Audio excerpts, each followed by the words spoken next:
Olá a todos, meu nome é Abilene, eu atuo como psicóloga há mais ou menos 20 anos e dentro dessa minha caminhada eu pude ter acesso à psicologia do trânsito, que é o nosso assunto de hoje. Ao contrário do que muitos pensam, a psicologia de trânsito ela não é um assunto recente dentro da psicologia. Ela não foi introduzida recentemente dentro da psicologia. Ela já existia, de acordo com estudos mais remotos, no finalzinho do século XIX, que era quando ela era realizada mais com o objetivo de pesquisas e instrumentalização com condutores de transportes da época. Contudo, essa técnica ela só veio para o Brasil em 1910, quando baixou-se o decreto 8.324, que visava permitir o transporte de pessoas e ou mercadorias através de automóveis. Mas só em 1941, com o decreto 2994, que foi estabelecida os exames psicológicos para que se obtivesse tanto a licença da prática quanto a habilitação ao condutor, pois visava realizar testes psicológicos tanto para orientação quanto para seleção de profissionais dentro das ferrovias de São Paulo. Em 1950, dentro do governo de Juscelino Kubitschek, é que foi quando o Detran começou a contratar técnicos para se realizar essa função, com o objetivo de baixar os altos índices de acidentes. Então, eles precisavam controlar aí, ter um certo acesso ao comportamento do condutor, né, para diminuir esses índices. Foi quando surgiu a Lei 9.545, de 5 de agosto de 1946, que instituiu um exame, um parecer técnico que fosse que tivesse o objetivo de ser acrescido ao do médico e pudesse avaliar esses candidatos a CNH. Então, em 1951, tornou-se obrigatório o acréscimo dos testes psicotécnicos para que se obtivesse a CNH, porque a partir dali a gente já consegue ter uma maior autonomia dentro da clínica do Detran, pois a gente veio, nós viemos não apenas acrescentar ao laudo médico, como também nós tivemos plenos poderes de eliminação do candidato. Abilene, mas como é isso, levando em consideração que em 1951 a profissão de psicólogo ainda não era legalizada, não, né? Regulamentada aqui no Brasil. Nossa profissão só foi regulamentada em 62, 27 de agosto de 62. Essa regulamentação da profissão, ela só veio em 62, mas na década ali de 60, 70, foi viabilizado esse processo de estudo, né? Através dos estudos do professor universitário Reinier Rosenstraten. Neste livro aqui tem até alguns dos estudos, e foi através dele que se pôde dizer que havia psicologia de trânsito e foi introduzida como uma sub-área da psicologia. Quando eu iniciei o trabalho como psicóloga de trânsito, era necessário apenas 180 horas aulas para a prática e ser credenciada dentro das clínicas do Detran. Porém, em 2016, com uma resolução, a resolução número 3 de 2016 do CFP, baixou-se então que só quem tivesse a partir de 5 de fevereiro de 2015 no mínimo 500 horas aulas, aí é que podia ser considerado especialista e só então poderia ser capacitado como perito examinador de trânsito. Capacitado não, desculpa. Especializado e credenciado, porque antes o título era de capacitado.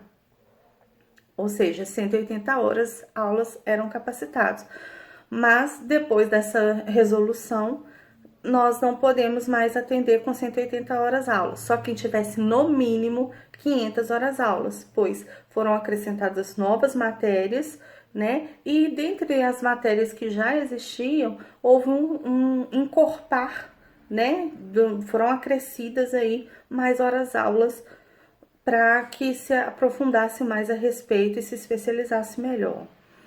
É importante ressaltar que essa pós-graduação, né, com caráter de especializar profissionais, você tinha 60 horas aulas, além das 500 que eram dedicadas à monografia, mas isso era opcional.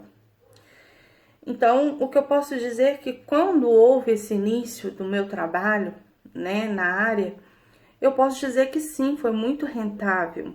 Era muito valioso o retorno financeiro, levando em consideração que a nossa tabela de honorários do CRP, ele estava muito extravasado, né? Ele já estava muito ultrapassado. Então, o que o mercado propunha na época era muito tentador e era muito atraente. Hoje em dia eu não posso dizer a vocês se está atraente ou não, porque existem por detrás, né, muitas leis sobre a nossa profissão que regulamenta essa questão financeira, tanto interna do próprio Detran, dentro dos órgãos responsáveis, quanto do próprio governo. Então, eu não vou poder dizer se hoje em dia tá tão atraente quanto era atraente alguns anos atrás, né? Que foi quando eu comecei. Inclusive, eu comecei foi com a minha prima. Minha prima, ela trabalhava numa clínica e ela não tinha tanto domínio do manuseio ali dos testes. Eu, como sempre trabalhei com aplicação de testes, eu já tinha maior habilidade para aqueles testes que ela já trabalhava. Então, ela pediu minha ajuda, fui lá, ajudei, me apaixonei e aí quis me especializar. O que eu posso dizer que existe entre a realização da prática e a teoria é que, como toda profissão, a teoria é sempre muito diferente da prática, né? Existem diversas situações que nós nos deparamos dentro do ambiente que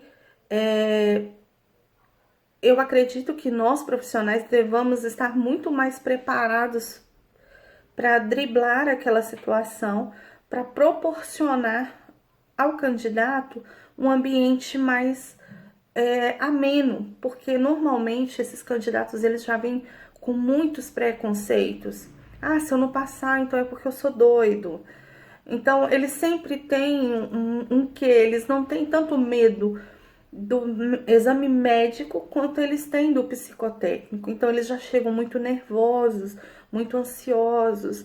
Então, amenizar isso, talvez com uma conversa anterior com a fichinha, né? A anamnesezinha pregressa ao atendimento, de repente acaba conduzindo melhor e aliviando aquela primeira tensão. Pelo menos era assim que eu gostava de trabalhar e sempre me trouxeram muito bons resultados.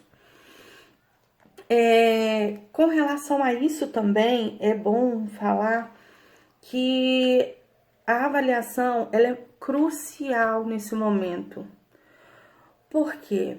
É através dela que nós vamos ter o perfil da personalidade do candidato. Abilene, mas o que isso tem de tão importante?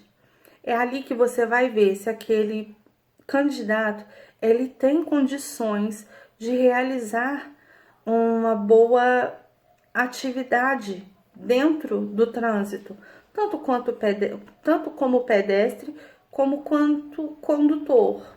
Exatamente por quê? Porque, às vezes, dentro da mesma situação, problema, pessoas diferentes têm reações diferentes. Então, são as avaliações, os testes psicotécnicos, que são sempre revalidados, são sempre revisados, são sempre muito bem e cautelosamente reavaliados, né?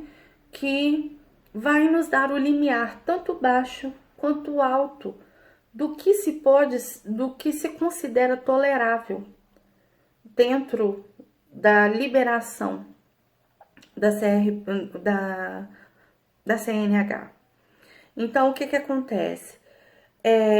Por exemplo, um antissocial, ele não vai reagir à situação de estresse no trânsito da mesma forma que uma pessoa autoagressiva vai reagir.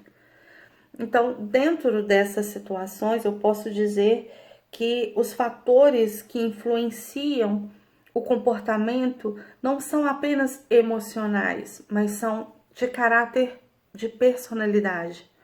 Então, os testes psicotécnicos, eles nos dão essa arma de antever, né, o que pode acontecer e se a gente pode aprovar ou reprovar aquele candidato. Então, o que eu tenho a dizer a vocês é que vocês que estão interessados em seguir por essa vertente, venham com responsabilidade, venham com segurança naquilo que desejam, façam isso com muito amor, principalmente amor pelo próximo, porque a situação dentro do trânsito, principalmente nas grandes metrópoles, estão cada vez se estreitando mais, são muito mais carros, são muito mais pessoas circulando e às vezes pedestre e condutor se desentendem por muito pouco. Transportes maiores, como ônibus, vivem em constante estresse, então já vem dentro de uma abordagem de atividade remunerada, então eles precisam daquele emprego, vem todo dentro de um contexto que nós precisamos ter essa responsabilidade de o que nós vamos liberar, né? Eu gosto de dizer que é uma faca de dois gumes, porque é prazeroso trabalhar, mas também tem esse ônus aí de você ser responsável por aquilo que você está liberando.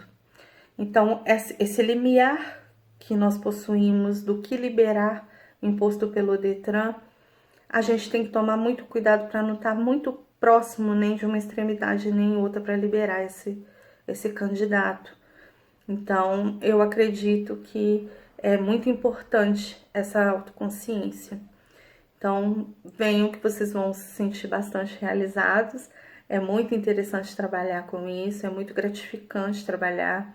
O retorno é tanto financeiro, como eu disse, atualmente eu não sei dizer, mas é um bom retorno financeiro, assim como a gratificação pela sua profissão é muito grande.